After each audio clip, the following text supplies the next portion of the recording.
தோழர் கோபி அவர்கள் தலைப்பாகவும் எனக்கு கொடுத்திருந்தார். அந்த தலைப்பை நான் இப்படி மாற்றிக்கிட்டேன், சட்ட அடியாட்களும் சங்கி அடியாட்களும்.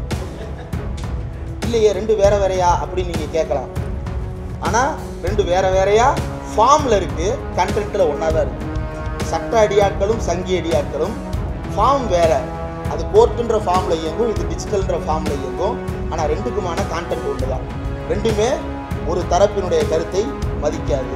ரெண்டுமே ஒரு தரப்பினுடைய கருத்தை மட்டுமே நியாயம் என்று சொல்லுவதற்கு உலகத்தின் எந்த மூலையிலிருந்தும் கொட்டேஷன்ஸ் எடுத்துட்டு வந்து நம்ம தலையில் கட்டுவதற்கு முயற்சி செய்வார்கள். இப்போ வரக்கூடியவர்கள், இவன் யூடியூப்பில் வேலை பார்க்குறவன், ஏன்னா எனக்கு சம்பளம் யூடியூப்காரன் கொடுக்குறான், நான் பேரலையில் வேலை பார்க்குறேங்க, நான் யூடியூப்பில் வேலை பார்க்கலிங்க, யூடியூப்பில் வேலை பார்த்தா நான் கார்பரேட் கைக்கூலி, நான் வந்து பேரலையில் வேலை பார்க்குறேன், அப்போ தயவு செய்து அதை மாற்றிக்க. ரெண்டாவது, இவன்லாம் பத்திரிக்கையாளரா, இவன் கேட்ட கேள்விக்கெல்லாம் பதில் சொல்லணுமா அப்படின்னு ஒரு அரசியல் கட்சியை ஆதரித்து பேசக்கூடிய ஒருத்தர் கேட்குறாரு. நீங்கள் அரசியல் கட்சி யாருக்கு நடத்துறீங்க? மக்களுக்கு தான் நடத்துறீங்க. ஆனால் நீங்கள் என்ன கேட்குறீங்க? இவன்லாம் எவனோ ஒருத்தன் இவன் கேட்குற கேள்விக்கு பதில் சொல்லணுமான்றீங்க. அப்போ இதுதானே மக்களை நோக்கி நீங்கள் சொல்லுவீங்க. சாமானியர்களாக வாழக்கூடிய மக்களினுடைய அருளாசியை பெற்றிருக்கிறோம், அவர்கள் வீடுகளில் இடம் பெற்றிருக்கிறோம், தாய்மார்களின் ஆதரவை பெற்றிருக்கிறோம், தங்கைகளின் ஆதரவை பெற்றிருக்கிறோம், பெரிய வளர்ச்சி அடைந்திருக்கிறோம். இது எழுதும் போது கை கூசணும்ல, ஆனால் அவர்களுக்கு அந்த கூச்சம் இல்லை. இதில் எதுவுமே உண்மை கிடையாது. ஆர்எஸ்எஸ் காரர்கள் சாமானிய வீடுகளில் புகுந்திருக்கிறார்களா? ஆம், புகுந்திருக்கிறார்கள். ஆனால் எந்த ஆர்எஸ்எஸ் காரனும் யோக்கியமாக ஆமா இந்து ராஷ்டிரம் அமைக்கிறதுக்கு தான் வந்திருக்கேன்னு முதல் நாளே போர்டு எடுத்துட்டு போய் நிற்பானா? நிற்க மாட்டான். நேரடியாக இங்கு இருக்கக்கூடிய சாதாரண ஒரு இன்ஃப்ளூயன்சருக்கு பின்னால் ஆர்எஸ்எஸ் இருக்கிறதா இல்லையா என்பது வேறு. ஆனால் இந்த உளவியல் யாருக்கு பயனுள்ளதாக மாறுகிறது? இந்த உளவியல் சங்கிகளுக்கு பயனுள்ளதாக மாறி இருக்கிறது. இந்த உளவியல் கார்ப்பரேட்டினுடைய வணிக தளங்களை உங்கள் வீடுகளில் எளிமையாக கொண்டு வந்து சேர்த்துருச்சு. அமேசானோ அல்லது வந்து ஃப்ளிப்கார்ட்டோ அல்லது மற்ற தளங்களோ வந்தபோது இங்கே இருக்கக்கூடிய சிறு வணிகர்களுடைய நிலை என்ன அப்படின்னு வரும் பொழுது பிறகுதான் போய் பார்த்தா அவன் மளிகை கடை சப்ளை வரைக்கும் அம்பானி வந்து சப்ளை பண்ணிட்டு, ஜியோ மார்ட்ல இருந்தா மளிகை கடைக்கு இன்னைக்கு சப்ளை வந்துகிட்டு இருக்கு. அப்ப நீ ரிட்டைல்ல விற்கிறவரா இருந்தாலும் கூட நீ விற்கிறது ஏன் பொருள் தான்.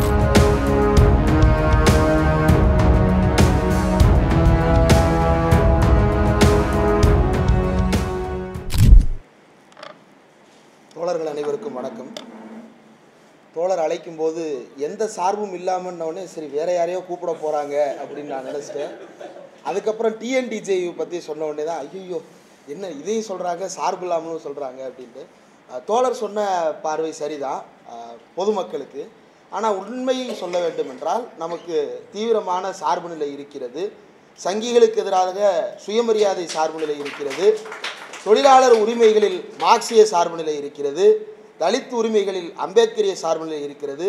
இந்த தத்துவங்களின் சார்பு நிலையோடு மட்டும்தான் இயங்க முடியும். அப்படித்தான் இயங்க வேண்டும். அப்படி இல்லாத அனைவரும் உதிரிகள், அவர்கள் ஆபத்தானவர்கள், இந்தியாவையே சீரழித்து கொண்டிருப்பவர்கள். இந்த இந்தியாவேன்னு சொல்ல முடியல, இப்போ தமிழ்நாட்டையும் சேர்த்து நம்ம சொல்ல வேண்டியதாக இருக்கிறது. அந்த அளவுக்கு காட்சிகளை பார்க்கிறோம். முதல்ல சிஐடியு நடத்துகின்ற இந்த பியாண்ட் ஹெட்லைன்ஸ் அப்படின்ற ஊடகம், பியாண்ட் ஹெட்லைன்ஸ் மீடியா, இது ரொம்ப முக்கியமான ஒரு முன்னெடுப்பு அப்படின்னு கருதுகிறேன். ஏன்னா இந்தியா முழுவதும் ஆர்எஸ்எஸ் சங் பரிவார கும்பல்கள் எப்படி தங்களுடைய பரவலை வளர்த்திருக்கிறார்கள். ஒன்றும் இல்லை, சில தினங்களுக்கு முன்னால் ஆர்எஸ்எஸ்னுடைய நூற்றாண்டு விஜயதசமி அன்று, அதற்கு முன்பு தி பிரிண்ட் இணையதளத்தில் தத்தாச்சிரேய ஹொசபாலே அப்படின்ற ஆர்எஸ்எஸ்னுடைய சர்க்காரியவா ஆர்எஸ்எஸ் பொதுச் செயலாளர் வந்து ஒரு கட்டுரை எழுதுகிறார். அந்த கட்டுரையில் அவர் குறிப்பிட்டிருக்கக்கூடிய தகவலை பார்க்கும்போது அவர் தகவல் அது வந்து ஒரு உருட்டு. அவர் சொல்லுகிறார், மக்கள் அன்றாட வாழ்க்கையில் சாமானியர்களாக வாழக்கூடிய மக்களினுடைய அருளாசியை பெற்றிருக்கிறோம், அவர்கள் வீடுகளில் இடம் பெற்றிருக்கிறோம், இந்த சமுதாயம் நம்மை பெரிய அளவில் ஆதரித்து கொண்டிருக்கிறது, தாய்மார்களின் ஆதரவை பெற்றிருக்கிறோம், தங்கைகளின் ஆதரவை பெற்றிருக்கிறோம், பெரிய வளர்ச்சி அடைந்திருக்கிறோம். இது எழுதும்போது கை கூசணும்ல, ஆனால் அவர்களுக்கு அந்த கூச்சம் இல்லை. இதில் எதுவுமே உண்மை கிடையாது.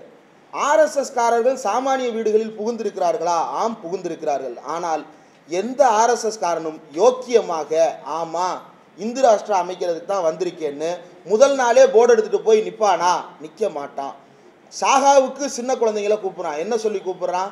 பிள்ளைங்களை கண்ட பசங்களோட விளையாட அனுப்பாதீங்க. இதுக்கு பின்னாடி ஒரு பெரிய சாதிய மனநிலை இருக்கிறது. கண்ட பசங்களோட விளையாட அனுப்பாதீங்க அப்படின்றது.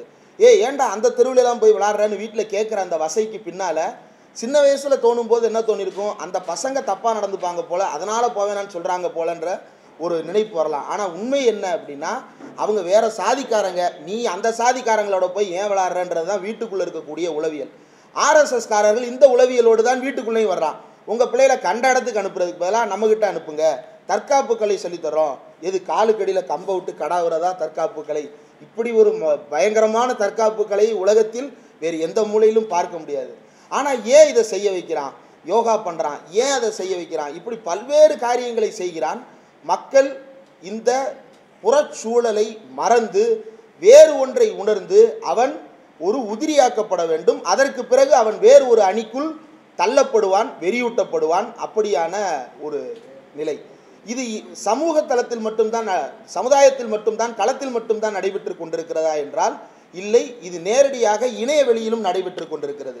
இணையதளம் வந்ததற்கு பிறகு நாம் என்ன நினைத்தோம், உள்ளபடியே ஜனநாயகவாதிகளும் முற்போக்குவாதிகளும் இணையதளம் ஜனநாயகம் அடைய தொடங்கும் பொழுது, இந்தியாவில் இணையதளம் அதிகமாக பயன்படுத்தப்படும் பொழுது, உலகிலேயே அதிகம் இணையதள பயன்பாட்டாளர்கள் உள்ள நாடுகளில் முதல் 3 நாடுகளில் ஒன்றாக இந்தியா இருக்கிறது என்றெல்லாம் செய்தி வரும் பொழுது, ஆகா, ஒரு காலத்தில் மக்களுக்கு தகவலே போய் சேராமல் தடுத்து வைத்திருந்தார்கள், இன்றைக்கு தகவல் போய் சேருவதற்கான வழி வந்துவிட்டது, கிராமங்கள் வரைக்கும் இந்த ஸ்மார்ட் போன் போய்விட்டது, தகவலை நம்மால் பரிமாறிவிட முடிகிறது என்ற ஒரு நம்பிக்கை பிறந்தது. ஆனால் நமக்கு அது எந்த அளவுக்கு நம்பிக்கையை கொடுத்ததோ, பிற்போக்குவாதிகளுக்கு அது அதைவிட பெரிய நம்பிக்கையை கொடுத்திருக்கிறது. இன்றைக்கு இன்ஸ்டாகிராமை நம்ம ஒரு பார்வையில் பார்க்குறோம். 2K கிட்ஸினுடைய ஆதிக்கம் நிறைந்த இன்ஸ்டாகிராம் அப்படின்னு, அது பூமர்களின் ஆதிக்கம் நிறைந்த இன்ஸ்டாகிராமாகவும் இன்னொரு பக்கம் இருக்கிறது. ஒரே இன்ஸ்டாகிராம் தான், ஆனால் அதற்குள் பல ரூபங்கள் உலா வந்து கொண்டிருக்கின்றன. அதில் தான் ஒரு அம்மா வீடியோ போடுறாங்க, வெள்ளிக்கிழமை தலை குளிக்காதீங்க, வெள்ளிக்கிழமை தலை குளிக்காதீங்கவா தெரில, என்னமோ ஒன்று, நைட்டானால் நகை வெட்டாதீங்க, அதுக்கு காரணம் என்னன்னு தெரியுமாங்க. இப்போ தோழர் சொன்னார் இல்லையா, இந்த மூட பழக்க வழக்கங்களை எல்லாம் ஊக்குவிக்கின்ற வடிவிலான வீடியோக்கள். அது அம்மாக்களின் பெயரில், அப்பாக்களின் பெயரில். அடுத்து அம்மாவின் கைமணம். இந்த அம்மாவின் கைமணம் அப்படின்றது ஏன் அப்பாவின் கைமணமாக இருக்க மாட்டேங்குது? அப்புறம் யோசிச்சு பார்த்தா அப்பாவின் கைமணம்னு ஒருத்தர் வந்திருக்கிறார். இப்படியான சமையல் என்டர்டெயின்மெண்ட் இது வேற. ஆனால் இதன் வழியாக நமக்குள் புகுத்தப்படுகின்ற உளவியல் என்ன, இதன் வழியாக ஆர்எஸ்எஸ் சங் பரிவார் கும்பல் என்ன செய்து கொண்டிருக்கிறது என்பதை சற்று யோசித்து பார்த்தால், சாதியவாதிகளும் மதவாதிகளும் ஆர்எஸ்எஸ் கூட்டத்தால் தெளிவாக திட்டமிட்டு கண்டுபிடிக்கப்பட்டிருக்கிறாங்க. அன்புமணி ராமதாஸ் கூட்டம் நடத்துகிறார். என்ன கூட்டம் நடத்துகிறாரு? Influencers meeting நடத்துகிறாரு. அதில் எந்தெந்த இன்ஃப்ளூயன்சர்ஸ்லாம் கலந்துக்கிட்டாங்க, யார் யாரெல்லாம் கூப்பிடலன்னு பார்த்தீங்கன்னா தெரிஞ்சிடும். சமூக வலைதளத்தில் இருக்கக்கூடிய 2 பிரிவு என்னென்ன அப்படின்றது ஈஸியாக புரிந்துவிடும். அந்த அளவிற்கு யார் யாரெல்லாம் எப்படிலாம் இதை பயன்படுத்தி கொண்டு மூடத்தனமான கருத்துக்களை, உண்மைக்கு புறம்பான கருத்துக்களை பரப்ப முடியுமோ செய்து கொண்டே இருக்கிறார்கள். இது எப்படி ஆர்எஸ்எஸோட தொடர்புடையதாக இருக்கிறது என்றால், நேரடியாக இங்கு இருக்கக்கூடிய சாதாரண ஒரு இன்ஃப்ளூயன்சருக்கு பின்னால் ஆர்எஸ்எஸ் இருக்கிறதா இல்லையா என்பது வேறு. ஆனால் இந்த உளவியல் யாருக்கு பயனுள்ளதாக மாறுகிறது? இந்த உளவியல் சங்கிகளுக்கு பயனுள்ளதாக மாறி இருக்கிறது. இந்த உளவியல் கார்ப்பரேட்டுக்கு பயனுள்ளதாக மாறி இருக்கிறது. இந்த உளவியல் கார்ப்பரேட்டினுடைய வணிக தளங்களை உங்கள் வீடுகளில் எளிமையாக கொண்டு வந்து சேர்த்துருச்சு. அமேசானோ அல்லது ஃப்ளிப்கார்ட்டோ அல்லது மற்ற தளங்களோ வந்தபோது இங்கே இருக்கக்கூடிய சிறு வணிகர்களுடைய நிலை என்ன அப்படின்னு வரும் பொழுது, பிறகுதான் போய் பார்த்தா அவன் மளிகை கடை சப்ளை வரைக்கும் அம்பானி சப்ளை பண்ணிட்டு, ஜியோ மார்ட்ல இருந்தால் மளிகை கடைக்கு இன்னைக்கு சப்ளை வந்துக்கிட்டு இருக்குது. அப்போ நீ ரிட்டைலில் விற்கிறவராக இருந்தாலும் கூட நீ விற்கிறது ஏன் பொருள் தான் அப்படின்ற இடத்த அவன் சமூக தளத்திலையும் உருவாக்கிட்டான், இணையதளத்திலையும் உருவாக்கிட்டான். அப்போ இதில் ஊடகங்களுடைய பங்கு என்ன? ஊடகங்கள், அதாவது இந்த ஊடகத்தின் வழியாக நாம் செயல்படுகிறோம். அது வெவ்வேறு எந்த வடிவமாக வேண்டுமானாலும் இருக்கலாம். அந்த வடிவத்தில் செயல்படும் பொழுது இதனுடைய அல்டிமேட் கோல், நீங்கள் இதில் வர்ற வருமானத்தை வச்சு அந்த சேனல் நடத்தவே முடியாது. யூடியூப்பில் அட்வர்டைஸ்மெண்ட்டுன்னு ஒன்று கொடுக்குறான். அந்த அட்வர்டைஸ்மெண்ட் அப்படின்றதுல அவன் 1008 பாலிசிஸ் வச்சிருக்கிறான். ஒரு நியூஸ் பேப்பர் தன்னுடைய செய்தியை வெளியிடும் போது செய்தித்தாளின் முதல் பக்கத்தில் இதில் குழந்தைகளுக்கு தொந்தரவு ஏற்படுத்தக்கூடிய செய்திகளை பதிவு செய்திருக்கிறோம், இதில் உங்கள் மனதில் இருக்கக்கூடிய வன்முறை உணர்வுகளை தூண்டுகின்ற வகையில் செய்தியை வெளியிட்டிருக்கிறோம் என்று எந்த செய்தித்தாளாவது டிஸ்க்ளைமர் போடுதா? ஆனால் ஒரு யூடியூப் சேனல் இந்த டிஸ்க்ளைமர் போடாமல் வீடியோவை பப்ளிஷ் இல்லை, அப்லோடே பண்ண முடியாது. வீடியோவை அப்லோட் பண்ணும்போது நீங்கள் எங்களுடைய கம்யூனிட்டி கைட்லைன்ஸை முழுவதுமாக ஒப்புக்கொண்டீர்களா கேட்டால் அவனுடைய பிளாட்ஃபார்ம், அந்த பிளாட்ஃபார்மில் நீங்கள் வீடியோ போடணும்னா நீங்கள் எங்கள் கைட்லைன்ஸை ஒத்துக்கணும். சரி, இதில் விளம்பரம் எப்படி வைப்ப, அந்த விளம்பரத்துக்கு என்ன நிதி கொடுக்க போகிற, அந்த விளம்பரத்தினுடைய பங்கு தொகை நீ எப்படி பிரிச்சுக்க போகிற, எனக்கு என்ன கொடுக்க போகிற, இதில் ஏதாவது வெளிப்படைத்தன்மை இருக்கிறதா என்றால் எந்த வெளிப்படைத்தன்மையும் யூடியூப் நிர்வாகத்தாலோ அல்லது முகநூல் நிர்வாகத்தாலோ இல்லை. ஃபேஸ்புக்கில் இயங்கிட்டு இருக்கிற தோழர்களுக்கு நல்லா தெரியும், இந்த அரசியல் ரீதியான காணொளிகளை வெளியிடுகின்ற ஃபேஸ்புக் பக்கங்களினுடைய மானிட்டைசேஷன் பூராமே அடித்து காலி பண்ணிட்டான். அது கிடையவே கிடையாது. நீங்கள் பார்க்கலாம், எங்களுடைய வீடியோக்களே கூட 15 லட்சம் 20 லட்சம், ஏன் சில வீடியோக்கள்லாம் 1 கோடி பார்வைகள் கூட போயிருக்கும். ஆனால் அதில் ரெவன்யூவே கிடையாது. இன்ஸ்டாகிராமில் எந்த ரெவன்யூவும் கிடையாது. யூடியூப்பில் ரெவன்யூ வருது. ஆனால் என்டர்டெயின்மெண்ட்டுக்கு ஒரு ரெவன்யூ, எஜுடெயின்மெண்ட்டுக்கு ஒரு ரெவன்யூ, இன்ஃபோடெயின்மெண்ட்டுக்கு ஒரு ரெவன்யூ, பாலிட்டிக்ஸுக்கு ஒரு ரெவன்யூ. இந்த 4 வெவ்வேறு. பர்சனல் டெவலப்மெண்ட், பர்சனாலிட்டி டெவலப்மெண்ட், அதுக்கு வேறு ரெவன்யூ. அரசியல் பேசுகின்ற வீடியோக்கள்லாம் அவன் என்ன சொல்லுவான்னா, சார் நீங்கள் சென்சிட்டிவான கண்டென்ட் பேசுவீங்க, அதுக்கு இடையில் எங்களால் அட்வர்டைஸ்மெண்ட்டை வைக்க முடியாது சார் அப்படின்னு சொல்லிட்டு அவன் தட்டி கழிச்சிடறான். உங்களுக்கான ரெவன்யூ குறைச்சிட்றான். அப்போ இது மறைமுகமாக என்ன ஒரு வேலையை செய்கிறது அப்படின்னா, இந்த வேலையெல்லாம் நீங்கள் செய்யாதீங்க, இந்த வீடியோலாம் நீங்கள் போடாதீங்க, ஜாலியாக வீடியோ போடுங்க, ஒரு ப்ராடக்ட் எடுத்து மார்க்கெட் பண்ணுங்கள். நீங்கள் பார்த்தீங்கன்னா யூடியூப் ஷார்ட்ஸ் ஃபீடில் வர்ற ஷார்ட்ஸை பார்க்கும்போது மண்டை வலிக்குது. எத்தனை ப்ராடக்டடாக ஒரு நாளைக்கு தலையில் கட்டுறீங்க அப்படின்னு. எவ்வளவு ப்ராடக்ட்டு, நெயில் கட்டர்லேருந்து எல்லாம் வீட்டில் இருக்கிறது தான். அதையே வெவ்வேறு பேரில் திரும்ப திரும்ப திரும்ப திரும்ப தலையில் கட்டி விற்றுக்கிட்டே இருக்கிறான். இந்த விற்பனைக்கான தளமாக மட்டுமே அதை வைத்திருக்கிறான். ஆனால் இந்த சமூக தளங்களை, இந்த இணையதளத்தை தகவல் பரிமாற்றத்திற்கான தளமாக பயன்படுத்தக்கூடாது என்பதில் அவன் தெளிவாக இருக்கிறான். முன்பு பிளாகிங் அப்படின்றது, பிளாகில் எழுதுறது அப்படின்றது ஒரு கட்டத்தில் ரொம்ப பிரபலமான ஒரு வடிவமாக இருந்தது. பிளாகில் நடக்கிற சண்டைகள் இப்போவும் கூட ஒரு 40 வயதுக்கு மதிக்கத்தக்க மனிதர்கள் யாராவது தமிழ்நாட்டில் அரசியலாக இருந்தாங்க அப்படின்னா, அந்த பிளாக் ஸ்பாட்டில் அவர் இப்படி எழுதியிருப்பார், இந்த பிளாகில் இவர் இப்படி எழுதியிருப்பார், இதில் இப்படி கமெண்ட் பண்ணார் அப்படின்றதெல்லாம் பகிர்ந்துக்கிறாங்க. ஆனால் இப்போ அது என்னவா மாறிடுச்சு அப்படின்னா, இப்போயும் ஃபேஸ்புக்கில் கமெண்ட் பண்ணுறாங்கல்ல, இப்போயும் ஃபேஸ்புக்கில் அந்த சண்டைகள் நடக்குதுல்ல, இல்லை, ஃபேஸ்புக்கில் நடக்கிற சண்டை, உங்களுடைய ஃபேஸ்புக்குன்றது உங்களுடைய உலகம், தனி உலகம். அதுக்கும் என்னோட ஃபேஸ்புக்குக்கும் சம்பந்தமே கிடையாது.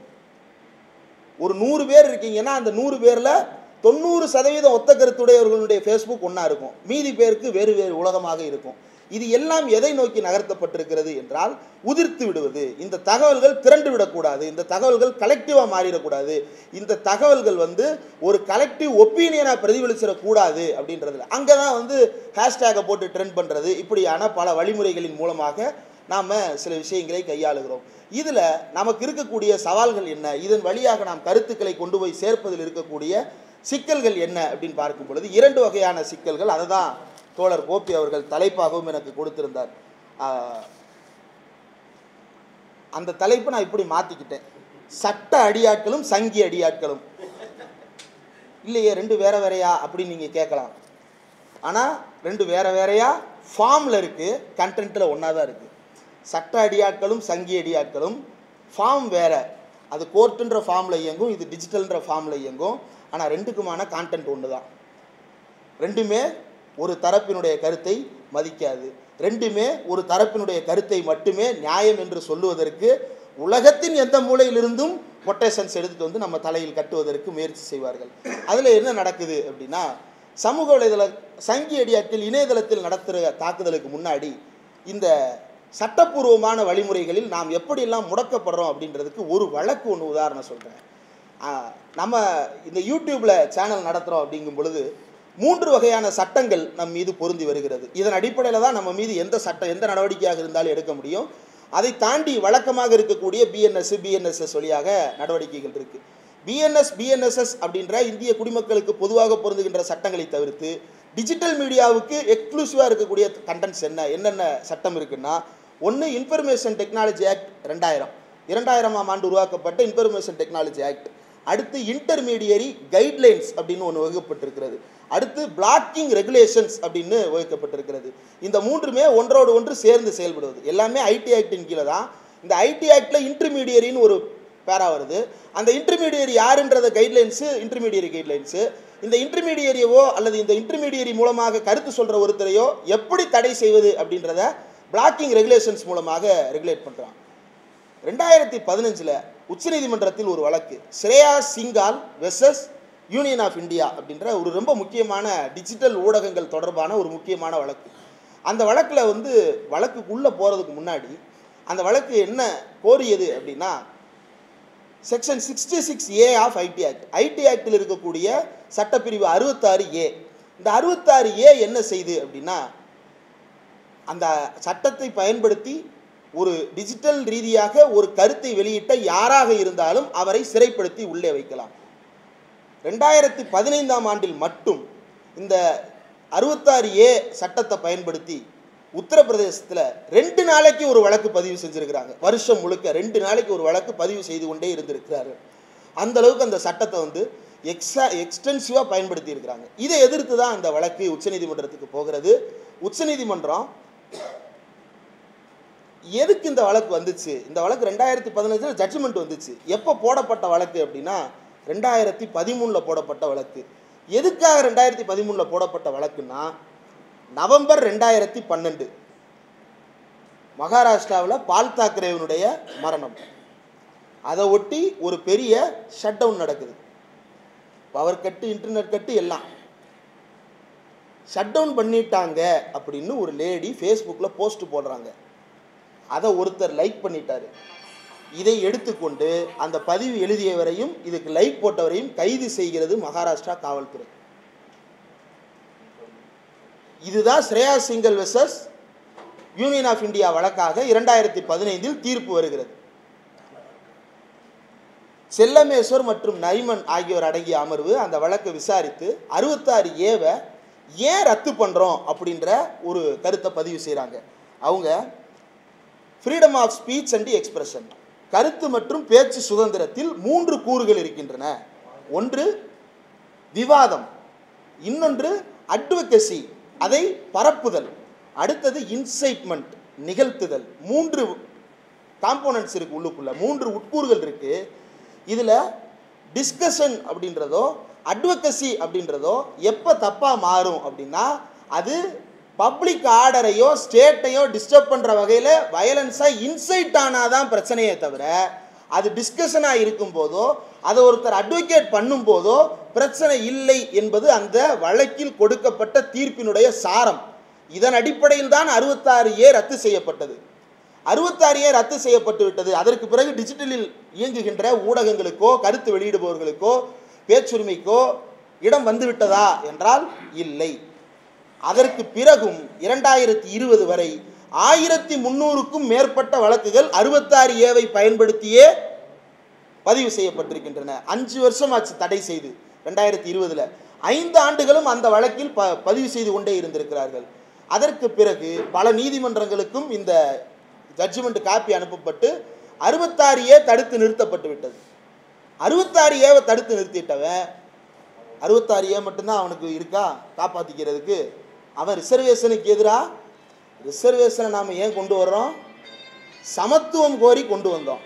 அவன் என்ன சொன்னான், அனைவரும் சமம்ன்றதுக்கே இது எதிராக இருக்குன்னு மாற்றினான் இல்லையா? அதுபோல ஐடி ஆக்டில் இருக்கக்கூடிய மற்ற சட்டப்பிரிவுகளை பயன்படுத்தி இன்னமும் யூடியூபில் இயங்குகின்ற, சமூக வலைதளங்களில் இயங்குகின்ற, தொடர்ந்து வெளிப்படையாக கருத்துக்களை பேசுகின்ற மக்கள் முடக்கப்பட்டு கொண்டே இருக்கிறார்கள். அதற்கு ஒரு உதாரணம் தர்மஸ்தலா அப்படின்னு.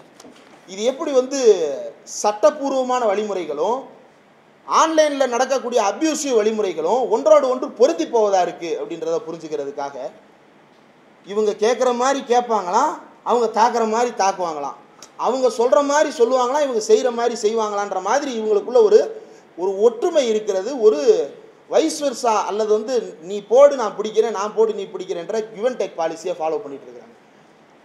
தர்மஸ்தலா விவகாரத்தில் முதல்ல ஒரு கேக் ஆர்டர் வாங்குறாங்க. அந்த கேக் ஆர்டரே முறைகேடாக பெறப்பட்ட கேக் ஆர்டர், பேச்சு தடையாணை பெறப்பட்டது, முறைகேடான வழியில் பெறப்பட்டது. தர்மஸ்தலாவிலேயே படித்து அந்த ஓனர் கிட்டையே இருந்து அந்த ஓனருக்காகவே வழக்கு நடத்தின ஒருத்தர் இந்த இதில் கேக் ஆர்டர் போட்டுடுறாரு. யார்? ஜட்ஜு. ஓனருக்காகவே வேலை பார்த்து ஓனர்கிட்டே படித்த ஒருத்தர் இந்த ஓனருக்காகவே ஜட்ஜாக மாறி கேக் ஆர்டர் கொடுத்துட்றாரு. அந்த கேக் ஆர்டரை உங்களுக்கு உடனே அவர் ஞாபகம் வரலாம், மதுரை பெஞ்சில் சாஸ்திரம் அவரை காப்பாத்துச்சு, அது வேற, அதுக்குள்ளே போக வேண்டாம். நமக்குலாம் அந்த சாஸ்திரம் பொருந்த மாட்டேங்குது, ஏன்னு தெரியல, காப்பாற்ற மாட்டேங்குது, ஏன்னு தெரியல. எல்லாம் அவன் செயல் ஒரு நூல் பிரச்சனை. அடுத்து இந்த இந்த தர்மஸ்தலா விவகாரத்தில் கேக் ஆர்டர் வருது. இப்போ சுப்ரீம் கோர்ட்டுக்கு போகிறாங்க இதை எதிர்த்து. அங்கே போனால் அவன் ஹைகோர்ட்டுக்கு போகிறாங்க, கர்நாடகா ஹைகோர்ட்டுக்கு போகிறாங்க. ஹைகோர்ட்டுக்கு போனால் அங்கே வந்து ஆர்டரை பாஸ் பண்ண ஜட்ஜி யார் அப்படின்னு கேட்குறாங்க. அவர் வந்து அதே நிறுவனத்தில் படித்தவர் யுவரானர், அவங்களுக்காகவே வழக்கு நடத்தினவர் யுவரானர், இப்போ ஜட்ஜாக இருக்கிறாரு, இது ஒரு கேக் ஆர்டராடா அப்படின்னு சொல்லிட்டு ரத்து பண்ணிட்டாங்க. ஆனால் இந்த ரத்து செய்யப்படுகின்ற 2 நாட்களுக்கு இடைப்பட்ட நேரத்தில் கிட்டத்தட்ட 2200க்கும் அதிகமான வீடியோக்கள் நீக்கப்பட்டிருக்கின்றன. தர்மஸ்தலா விவகாரம் குறித்து பேசப்பட்ட வீடியோக்கள் இணையதளத்திலிருந்து நீக்கப்பட்டிருக்கின்றன. நீக்கப்பட்டதற்கு பிறகு இப்போ என்னாச்சு, கேக் ஆர்டரை ரத்து பண்ணியாச்சு. கேக் ஆர்டர் போட்ட போது நீ எடுத்துட்ட, நடவடிக்கை எடுத்துட்ட. கேக் ஆர்டரை நீக்கினதுக்கப்புறம் நீ சும்மா இருக்கணும்ல? இல்லை. இவங்க கேக் ஆர்டரை தூக்கி விட்ட உடனே இவன் என்ன பண்ணிட்டான்னா, இப்போ இனிமேல் சட்டத்தை வச்சு இவனை அடிக்க முடியாதுன்னு சொல்லிட்டு ஒரு 4 பேர் பத்திரிகையாளர்கள், டிஜிட்டல் வழியாக இயங்குகின்ற யூடியூப் தளத்தில் இயங்குகின்ற சில ஊடகவியலாளர்கள் பப்ளிக் பைட் எடுக்கிறதுக்காக, மக்கள் கருத்து கேட்கறதுக்காக போகிறாங்க. போனவங்கள வண்டியை அடித்து உடச்சி 4 பேரையும் மண்டையை உடச்சி ஆஸ்பத்திரியில் படுக்க வச்சிட்டாங்க. இதை வெளியில் கொண்டு வந்து சொல்கிறவங்களையும் அட்டாக்குக்கு போய்கிட்டே இருக்கிறாங்க. இப்போ இதை எப்படி கண்ட்ரோல் பண்ணுறதுன்னு தெரியல. இப்போ வரைக்கும் போலீஸ் விசாரணை என்பது தொடர்ந்து கொண்டே இருக்கிறது. அதில் வந்து ஸ்டேட் வழக்கம் போல் தன்னுடைய வேலையை காட்டி கொண்டிருக்கிறது. ஆனால் ஒரு வழக்கு சமீபத்தில் நம்முடைய கவனத்திற்கு வந்தது. தமிழ்நாடு டிஜிட்டல் ஊடகவியலாளர் சங்கத்தின் கவனத்திற்கும் அந்த வழக்கு வந்து சேர்ந்தது. அதில் என்னென்னா, தமிழ்நாட்டை சேர்ந்த 10 ஊடகங்கள், ட்ரைப்ஸ் ஊடகத்தை நடத்துகின்ற கரிகாலன், நீர்த்திரை அப்படின்ற ஊடகம், ரூஸ்டர் நியூஸ் அப்படின்ற ஊடகம், அரண்சைன்ற ஊடகம், இப்படி 10 ஊடகங்கள், அறம் நாடுன்ற ஊடகம், இந்த ஊடகங்களினுடைய பெயர்கள் எல்லாம் பட்டியலிடப்பட்டு இவர்கள் மீது விசாரணை நடத்த வேண்டும் அப்படின்னு 4 பேருக்கு புகார் அனுப்பப்பட்டிருக்கு. யார் அந்த 4 பேராக இருக்க முடியும்? ஒன்று தமிழ்நாடு டிஜிபி அல்லது அங்கே இருக்கிற டிஜிபி, இப்படி தானே.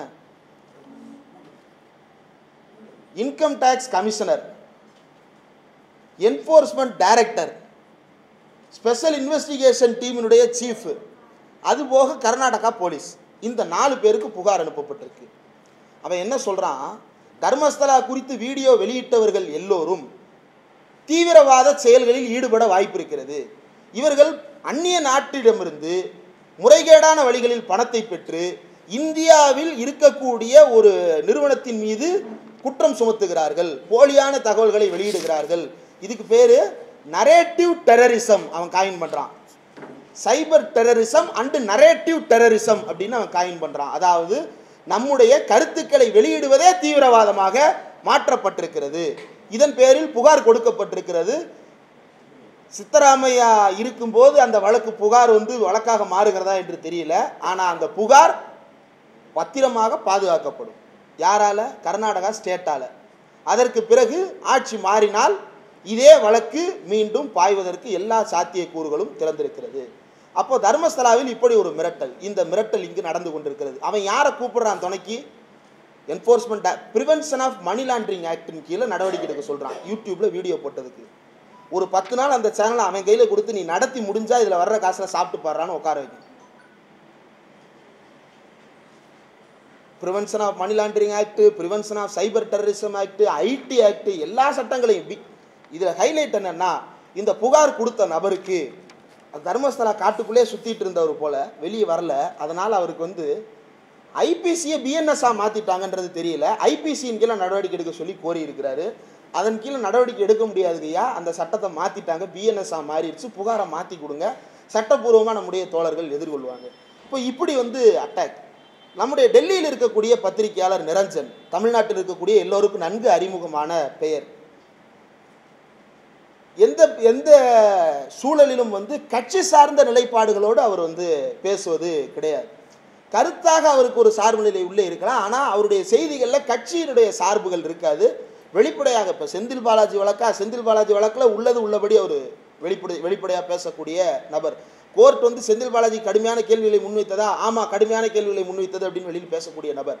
எடப்பாடி பழனிசாமி டெல்லியில் சென்று இவரை சந்தித்தாரா? ஆம், சந்தித்தார் அப்படின்னு செய்தி வெளியிடக்கூடிய நபர். சமீபத்தில் தமிழ்நாட்டினுடைய மாண்புமிகு எதிர்க்கட்சி தலைவர் டெல்லிக்கு பயணம் சென்றிருந்த போது காரில் முகத்தை கைக்குட்டையில் மறைத்தபடி அவர் போன அந்த கிளிப்பிங் வந்து ரொம்ப வைரலாக மாறிடுச்சு. அதில் வந்து நிரஞ்சன் மேலே என்ன நடக்குது அப்படின்னா, அந்த கட்சியினுடைய ஐடி விங்கிலிருந்து நிரஞ்சனை கடுமையாக தாக்கி மிரட்டி, இதுக்கு பேர் ஊடகவியலா, நாய்களை போல திரிகிறீர்கள்னு கடுமையான வார்த்தைகளை பயன்படுத்தி அந்த அறிக்கை வெளியிடப்பட்டிருக்கிறது. அந்த தகவல் பொய்யாக இருந்தால், அந்த தகவல் பொய் என்று அவர்கள் சொன்னால், அதையும் நிரஞ்சன் வெளியிட தான் போறாரு. இந்த தகவல் பொய், அவர் வேறு காரணத்திற்காக முகத்தில் கைக்குட்டையை வைத்திருந்தார் என்ற தகவலையும் நிரஞ்சன் வெளியிட தான் போறாரு. அப்போ இந்த தகவலை, இந்த கருத்தை மாற்று கருத்தாலோ மறு தகவலாலோ எதிர்கொள்ளாமல் என்னத்தால் எதிர்கொள்றாங்க அப்படின்னா, கடும் விமர்சனம் அப்படின்ற பேர்ல இணையதள தாக்குதல். அவங்க என்ன பண்றாங்க அப்படின்னா, அவங்களுடைய ஐடிவிங் கேடர்ஸை கூப்பிடுறாங்க, இவனை அடிங்கடா அப்படின்னு கூப்பிடுறாங்க. அதுதானே அது. ரோட்டில் செய்ய முடியாத மாப் லிஞ்சிங்க ஆன்லைன்ல பண்றாங்க. உதய உத்தரப்பிரதேசமா இருந்துச்சுன்னா நிரஞ்சனை ரோட்ல இழுத்து போட்டு இவங்க லிஞ்சிங் பண்ணியிருப்பாங்க. இது தமிழ்நாடாக இருக்கின்ற காரணத்தால், தமிழராக அவர் இருக்கின்ற காரணத்தால் அதை செய்ய முடியாமல் ஆன்லைன்ல இந்த மாப் லிஞ்சிங்க பண்றாங்க. அப்போ தமிழ்நாடு டிஜிட்டல் ஊடகவியலாளர் சங்கத்தின் சார்பாக அதை கண்டித்து நாம் ஒரு அறிக்கை கொடுக்கிறோம். அந்த அறிக்கைக்கு இப்படியான சம்பவம் ரிப்போர்ட் ஆகிருக்குது, இது ஐடிவிங் வந்து இப்படி செய்திருக்கிறது, இதை நிரஞ்சன் ரிப்போர்ட் பண்ணியிருக்கிறாரே தவிர வேற ஒன்றும் செய்யலை. ஆனால் இவ்வளவு குற்றச்சாட்டுகளை சுமத்துவது ஆதாரமற்றது, இதை கண்டிக்கிறோம், திரும்ப பெற வேண்டும் என்று வலியுறுத்துகிறோம். இதுதான் அறிக்கை. டேய், உங்களெல்லாம் யாருன்னு தெரியாதாடா, அறிவாலய நாய்களா, ஆச்சா பூச்சா அப்படின்னு சொல்லிட்டு ஐடிவிங்ல இருந்து டிஜிட்டல் ஊடகவியலாளர் சங்கத்தை நோக்கி பாயிறாங்க. அதையும் அதை மின்னஞ்சலுக்கும் அனுப்பிட்டு, அதை பொதுவெளியில் வெளியிட்டு, முடிஞ்சா பதில் சொல்ற ரேஞ்சில் வந்து கேப்ஷன் போட்டு, இப்போ இவனுகளை அடிங்க அப்படின்னு சொல்லிட்டு, அதற்கு பிறகு ஒரு பெரிய சைபர் அட்டாக் நடக்குது. அதற்கும் நாம் வந்து நம்முடைய மறுப்பை பதிவு செய்கிறோம். நாம் யாரையும் ஏவலை, ஆனால் அவர்கள் நம் மீது ஆட்களை ஏவிக்கொண்டே இருக்கிறார்கள். இது பாஜகவாக இருக்கட்டும், பல்வேறு இடங்களில் இது தொடர்ந்து நிகழ்கின்ற தொடர்கதையாக மாறி இருக்கிறது. சமீபத்தில் தமிழ்நாட்டு ஊடக சூழலில் ஒரு புதிய மரபு வருகிறது. எனக்கு தெரிந்து தோழர் ஏஎஸ் வந்து கடந்த 15 ஆண்டுகளுக்கு மேலே தொலைக்காட்சி விவாதங்களில் கலந்து கொண்டவர் தான். தோழர் கோபியும் கூட கலந்திருப்பார், பல்வேறு தொலைக்காட்சிகளுக்கு பேட்டியும் கொடுத்திருப்பார். யாருமே அந்த பேட்டிகளில் நீ இன்ன அடிமை, நீ இன்ன நாய், இப்படியான வார்த்தைகள் எல்லாம் யாருமே பயன்படுத்தினது இல்லை. கொள்கை ரீதியாக கடுமையான சண்டைகள் போட்ட காலத்தில் கூட. இப்போ என்ன நடக்குது அப்படின்னா, நான் என்னுடைய பேருக்கு கீழே ஊடகவியலாளர்னு போடுறாங்க. ஒரு சிலர் நான் ஊடகவியலாளர்னு தான் போட சொல்கிறது, ஆனாலும் பத்திரிகையாளர்னு போட்டுறாங்க. அதில் ஒன்றும் பிரச்சனை இல்லை. நான் பத்திரிகையிலையும் வேலை பார்த்துருக்கேன். நான் உயிர்மை இதழில் வேலை பார்த்துருக்கேன், நம் தினமதி செய்தித்தாளில் வேலை பார்த்துருக்கேன், நக்கீரன் இணைய இதழில் வேலை பார்த்துருக்கேன். நான் பத்திரிகைகளில் வேலை பார்த்த பத்திரிகையாளர், எனக்கு அது பிரச்சனை இல்லை. ஆனால் இப்போ வரக்கூடியவர்கள், இவன் யூடியூப்பில் வேலை பார்க்குறவன், ஏன்னா எனக்கு சம்பளம் யூடியூப்காரனா கொடுக்குறான், நான் பேரலையில் வேலை பார்க்குறேங்க, நான் யூடியூப்பில் வேலை பார்க்கலைங்க. யூடியூப்பில் வேலை பார்த்தா நான் கார்பரேட் கைக்கூலி, நான் வந்து பேரலையில் வேலை பார்க்குறேன். அப்போ தயவு செய்து அதை மாற்றிக்கிங்க. ரெண்டாவது, இவன்லாம் பத்திரிக்கையாளரா, இவன் கேட்ட கேள்விக்கெல்லாம் பதில் சொல்லணுமா அப்படின்னு ஒரு அரசியல் கட்சியை ஆதரித்து பேசக்கூடிய ஒருத்தர் கேட்குறாரு. நீங்கள் அரசியல் கட்சி யாருக்கு நடத்துறீங்க? மக்களுக்கு தான் நடத்துறீங்க. ஆனால் நீங்கள் என்ன கேட்குறீங்க? இவன்லாம் எவனோ ஒருத்தர் இவன் கேட்குற கேள்விக்கு பதில் சொல்லணுமான்றீங்க. அப்போ இதுதானே மக்களை நோக்கி நீங்கள் சொல்லுவீங்க. சரி, ஊடக தளத்தில் இயங்குகின்ற ஒருவரை ஊடகவியலாளர்னு அங்கீகரிக்கிறது உங்களுக்கு என்ன சிக்கல் இருக்குது அப்படின்னா, இது எல்லா காலகட்டத்திலையும் நிகழ்வது தான். பிரிண்ட்லேருந்து டெலிவிஷன் வந்தது. பிரிண்ட்டே முதல்ல ஒரு குறிப்பிட்ட வகுப்பார் மட்டும் வைத்திருந்த அந்த பிரிண்ட்டு பலர் கைக்கும் மாறிய போது பிரிண்டோட தரமே போச்சுங்க. பிரிண்டோட தரமே போச்சுங்க. இப்போ கண்டவனும் செய்தி எழுதுறான் அப்படின்னாங்க. டெலிவிஷன் வந்ததுக்கப்புறம் நாசமாக போச்சு, நம்ம பண்பாடே கெட்டு போச்சு. கண்டதையும் காட்டுறான் டிவியில், கண்டதையும் பேசுகிறான், கண்டவன் வந்து பேசுகிறான் அப்படின்னு சொன்னாங்க. யூடியூப் வந்ததுக்கப்புறம் அது இன்னும் மலினப்படுத்துவதற்கு எளிமையான வழியாக மாறிடுச்சு. இந்தா வந்துட்டானு இல்லை, இந்த இவன் என்ன பேசுவான்னு தெரியாதா, இவன்லாம் ஒரு ஆளா அப்படின்ற ஒரு டோன். அப்போது எப்போதெல்லாம் ஒரு துறை ஜனநாயகப்பட்டு விரிவடைகிறதோ அப்போதெல்லாம் அது கடுமையான தாக்குதலுக்கு ஆளாகி இருக்கிறது. இன்றைக்கு ஊடகத்தளம் ஜனநாயகப்பட்டு விரிவடைந்திருக்கிறது. அந்த விரிவடைந்த தளத்தில் பலதரப்பட்ட மக்களும் பல வகுப்பை சேர்ந்தவர்களும் பல வர்க்கத்தை சேர்ந்தவர்களும் உள்ளே வரும் பொழுது அது ஆளும் வர்க்கத்திற்கு ஒரு அச்சுறுத்தலாக மாறுகிறது. அதனால்தான் இவனுக்கெல்லாம் நான் இது பண்ணுறதா, இவனுக்கெல்லாம் நான் இது பண்ணமா, டிபேட்டில் நான் கேட்குறேன், அவர் அப்படி தான் சொல்கிறாரு, இவன்லாம் ஒரு ஆள், நான் கண்டபடி பேசிடுவேன் அப்படின்னு ஒருத்தர் சொல்கிறாரு. நீங்கள் என்னன்னாலும் சொல்லுங்கள், என் மேலே நீங்கள் தனிப்பட்ட தாக்குதல் நடத்துறதுல எனக்கு பிரச்சனை இல்லை, நான் எதிர்கொள்வேன். ஆனால் இப்படி வேலை பார்க்கின்ற எல்லாரையும் நீங்கள் அப்படியா தானே சொல்கிறீங்க, அதை எப்படி ஏற்றுக்கொள்வது? இப்போ இது ஏன் இது நடக்குது அப்படின்னா, நம்மை போன்ற பலரும் இதற்குள் இயங்க தொடங்கி இருக்கிறோம். ஜனநாயகபூர்வமான கேள்விகளை எழுப்ப தொடங்கி இருக்கிறோம். முன்பு பேசப்பட்டதை விட இப்போது அதிகமாக தத்துவங்கள் பேசப்படுகின்றன. தலைவர்கள் உரையாடலில் இடம்பெற்றிருக்கிறார்கள். இன்றைக்கு மார்க்சிய வாசிப்பு என்று இணைய வழியில் நடத்துபவர்கள் எனக்கு தெரிந்து 10 பேருக்கு மேலே நான் என்னுடைய பர்சனலாக நான் பார்த்துருக்கேன். இணைய வழியில் மார்க்சிய வகுப்புகள் நடத்துகிற தோழர்கள். பெரியாரை பற்றி வாசிக்கின்ற தோழர்களுடைய எண்ணிக்கை, நான் காலேஜ் படிக்கும்போது அந்த புத்தகத்தை எடுத்துகிட்டு போனால் எதுக்குடா இதெல்லாம் தூக்கிட்டு வர்றேன்னு கேட்டுட்டு இருந்தாங்க. இன்றைக்கி அவன் பண்டலாக வந்து புத்தகங்களை வாங்கிட்டு போகிறான். இப்படி வாசிப்பு தளமும் அறிவுத்தளமும் விரிவடைந்திருக்கிறது. இந்த விரிவடைவது அவர்களுக்கு அச்சுறுத்தலை ஏற்படுத்துகிறது. இந்த வேளையில் தான் நாம் கவனிக்க வேண்டியது, தமிழ்நாட்டில் கிட்டத்தட்ட நாங்கள் எடுத்த கணக்கில் ஒரு 150க்கும் மேற்பட்ட சேனல்கள் நேரடியாக ஒன்றிய அரசு தரப்பால், அந்த கட்சிகளின் தரப்பால் இயக்கப்படுகின்ற பெரிய சேனல்கள், அதாவது சின்னதாக 100-200 சப்ஸ்கிரைபர்ஸ் இல்லாமல் பெரிய அளவிலான சேனல்களை, நூற்றுக்கணக்கான சேனல்களை அவர்கள் இயக்கி கொண்டிருக்கிறார்கள். அப்போ இதை இணைய வழியில் எதிர்கொள்வதற்கு நமது தரப்பிலிருந்து எந்த விதமான சஞ்சலமும் இல்லாமல், தயக்கமும் இல்லாமல் தொடர்ந்து உழைப்பை செலுத்துவதற்கான ஒரு உத்வேகம் தேவை. அந்த வேலையை பியாண்ட் ஹெட்லைன்ஸ் மீடியா செய்து வருகிறது என்பது ரொம்ப மகிழ்ச்சியான செய்தி. கடந்த 1 வருடமாக செயல்பட்டிருக்கிறது. சப்ஸ்கிரைபர் எண்ணிக்கை இன்னைக்கு கம்மியாக இருக்கலாம், நாளைக்கு கூட இருக்கலாம். மறுபடியும் எவனோ ஒருத்தர் இவனுங்களை விடாதீங்கடா அப்படின்னு சொல்லும்போது மறுபடியும் கூட குறையலாம். நம்முடைய நிறுவனங்கள் எல்லாவற்றுக்குமே அந்த சிக்கல்களை பார்த்து கொண்டு தான் இருக்கிறோம். ஆனால் நாம் புரிந்து கொள்ள வேண்டியது, இவற்றுக்கு நாம் அஞ்சக்கூடாது, இவற்றுக்கு நாம் தயங்கக்கூடாது. யூடியூப்பில் டெக்னிக்கலாக ஒரு 2-3 கருத்துக்களை மட்டும் சொல்லிவிட்டு ஒரு 5 நிமிடத்திற்குள்ளே நான் முடிச்சிடுறேன். யூடியூப்பை பொறுத்த வரைக்கும் நம்பர் 1 கன்சிஸ்டன்சி. நாம் தொடர்ந்து அதில் இயங்க வேண்டும். 2வது, அதுக்குள்ளேயே தொடர்ந்து இயங்குகிறோம் என்னும் போது ஒரு நாளைக்கு ஒரு வீடியோ அப்படின்னா, ஒரு நாளைக்கு ஒரு வீடியோன்றதை ரெகுலராக ஒரு டைமிங்கில் நாம் கீப்பப் பண்ணணும். 2வது, அதில் சொல்லப்படுகின்ற கருத்துக்களை நாம் யூடியூப்ன்ற தளத்துக்கு உள்ளே தான் அப்லோட் பண்ணுறோம். அப்படிங்கிற பட்சத்தில் அவனுடைய பாலிசி வயலேட் ஆகாத வகையில் தான் நம்ம பேச வேண்டியது இருக்கிறது. ஆக நமக்கு அந்த கருத்து பலருக்கும் போய் சேர வேண்டும் என்பதுதான் பிரதானம் என்கின்ற பட்சத்தில் அதை எவ்வளவு ஜனநாயகமான அல்லது எவ்வளவு பாலிசிக்கு ஒத்துவரக்கூடிய வகையில் அந்த வார்த்தைகளை நாம் மாற்றி பயன்படுத்துகிறோமோ அந்த அளவிற்கு அந்த வீடியோவுக்கும் நல்லது, நம்முடைய கருத்து இன்னும் பலரை போய் சேரும். 2வது, இதற்கு அடுத்து சமகால இஷ்யூஸை வந்து ப்ரெசென்ட் பண்ணுறது, அது வந்து ப்ராப்பரான வேலை. இது எல்லாமே வந்து நம்முடைய பியாண்ட் தி ஹெட்லைன்ஸ் மீடியாவில் நன்றாக நடைபெற்று கொண்டிருக்கிறது. அதற்கு தோழர்களுக்கு வாழ்த்துக்கள். ஆனால் இன்னும் கூடுதலாக நாம் என்னென்ன செய்ய போகிறோம், இப்போ வீலாக் போடுறோம் அப்படின்னா அதுக்குரிய டைமிங்ஸை வந்து ஃபைனல் பண்ணிடுங்க, ஃபிக்ஸ் பண்ணிடுங்க. டெய்லி இந்த டயத்துக்கு அந்த வீலாக்ஸ் வரும், டெய்லி இன்னாருடைய இன்டர்வியூ வரும் அப்படின்ற மாதிரி அதை வந்து ரெகுலரைஸ் பண்ணிடுங்க. இதுக்குரிய ஃபாலோவர்ஸை உருவாக்குறது, வாட்ஸ்அப் குரூப் வழியாக இந்த லிங்க் அனுப்புறதுல இப்போது சமீபத்தில் ஒரு சிக்கலை உருவாக்கியிருக்கிறான் வாட்ஸ்அப்காரன். நீங்கள் வாட்ஸ்அப் குரூப்பை ஓப்பன் பண்ணிங்கன்னா தெரியும். நீங்கள் ஓப்பன் பண்ணாமல் ஏதாவது ஒரு குரூப் இருந்துச்சுன்னா, எல்லார்ட்டையும் அப்படி ஒரு குரூப் இருக்கும், அதனால் ஓப்பன் பண்ணி பாருங்கள். அது ஓப்பன் பண்ணாமல் இருக்கும்போது அந்த குரூப்பில் வந்து here after you will be notified only when you are tagged in A message. உங்களை குறிப்பிட்டு அட்டு போட்டு உங்கள் பேர் வரும் இல்லையா, அப்படி குறிப்பிட்டால் மட்டும்தான் அந்த குரூப் உங்களுக்கு நோட்டிஃபிகேஷனில் வரும், இல்லைன்னா வராது. அதை ஒவ்வொரு குரூப்லேயும் போய் நீங்கள் செட்டிங்ஸில் மாற்றணும். இல்லை எந்த மெசேஜாக இருந்தாலும் எனக்கு நோட்டிஃபிகேஷனில் காட்டு அப்படின்னு சொல்லிவிட்டு அதை மாற்றணும். வாட்ஸ்அப்பில் கேட்டால் என்ன சொல்லுவான், சார் உங்களுடைய செல்ஃபோனை ஸ்பேம் பண்ணக்கூடாது சார். டேய், எல்லா குரூப்லேருந்து மெசேஜ் வரணுன்றதுக்கு தாண்டா நோட்டிஃபிகேஷன் ஆன் பண்ணி வச்சுருக்கேன், அதை நீ ஏன்டா அமர்த்துற? நான் பார்க்குறேனோ பார்க்கலையோ, எப்படின்னா தள்ளி, எனக்கு பிடிக்கலன்னா தள்ளி விட்டு போகிறேன், பிடிச்சா திறப்பன்ல, அப்போ அதை மூடி வைக்கிறீல்ல. அந்த கருத்து, அந்த நான் கருத்தை அறிந்து கொள்வதற்கான வழியை நீ தடுத்து நிறுத்துறீல, அது தேவையில்லாது. அதனால் ப்ராட்காஸ்ட் மூலமாக தான் எல்லாருக்கும் செய்தி அனுப்ப வேண்டியது இருக்குது. ப்ராட்காஸ்ட்டை பொறுத்த வரைக்கும் நம்ம மக்கள்கிட்ட ஒரு உளவியல் தடை இருக்குது. இவர் ப்ராட்காஸ்ட்டில் போட்டு விடுவாரையா எல்லாத்தையும், இதை போய் ஓப்பன் பண்ணிக்கிட்டு இவர் என்ன தனியாக நமக்கு மெனக்கெட்டு அனுப்புகிறாருன்னு சிலர் நினச்சிடுறாங்க. அப்படியான ஒரு உளவியல் சிக்கல் அதில் இருக்கிறது. அப்போ எந்த வழியில் நம்ம அதை போய் சேர்க்கணும்னு நினச்சாலும் அதில் வந்து இருக்குது. ஆனால் ஆர்கானிக்காகவே இதை நம்ம ப்ராப்பராக டெவலப் பண்ண முடியும். அந்த யூடியூப் டைட்டிலாக இருக்கட்டும், தம்ப்நெயில் ரொம்ப முக்கியம். அந்த தம்ப்நெயில் வழியாக தான் நம்மளை பார்க்குறதுக்கு யாராக இருந்தாலும் வர்றாங்க.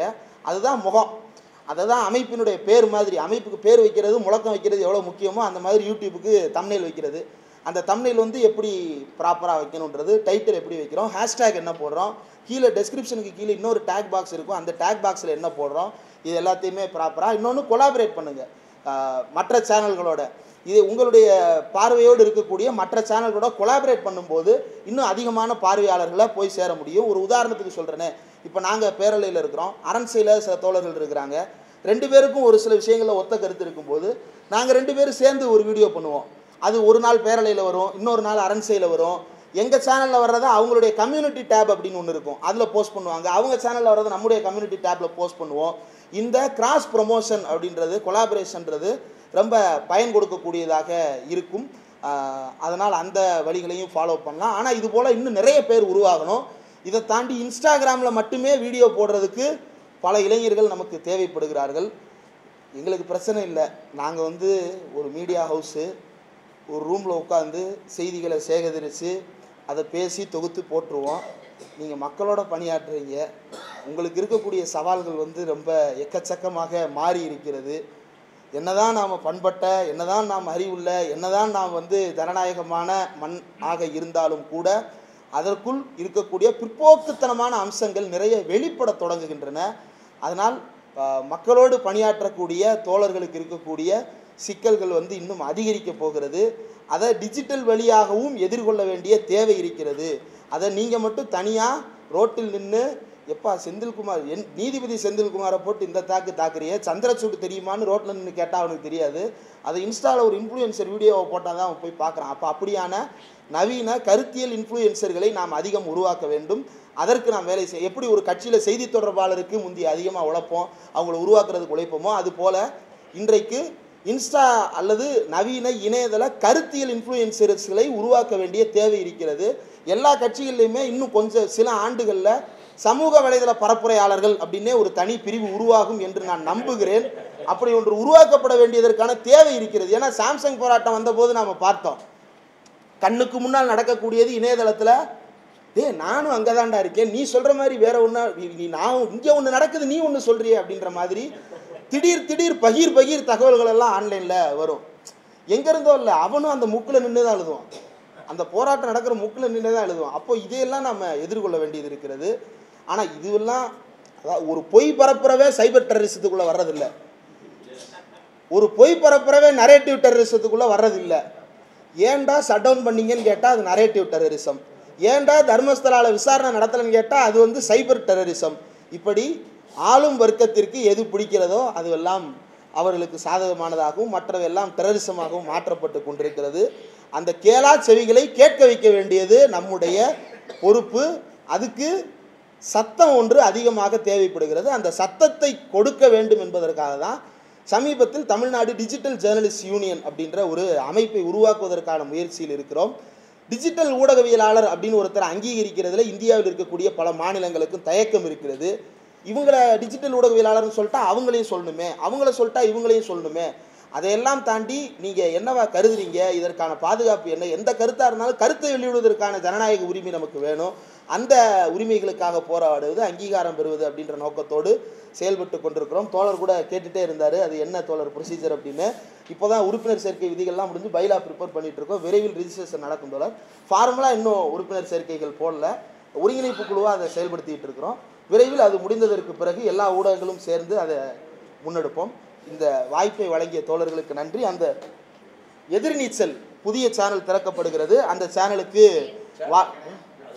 வெப்சைட்டா ஓகே, வெப்சைட் தொடங்கப்படுகிறது. அந்த வெப்சைட்டுக்கு என்னுடைய வாழ்த்துக்களை தெரிவித்துக் கொள்கிறேன். அந்த வெப்சைட்டுக்கோ இந்த சேனலுக்கோ எந்த வகையான உதவியாக இருந்தாலும் அதை செய்வதற்கு நான் தயாராக இருக்கிறேன் என்பதையும் இந்த நேரத்தில் தெரிவித்துக் கொள்கிறேன்.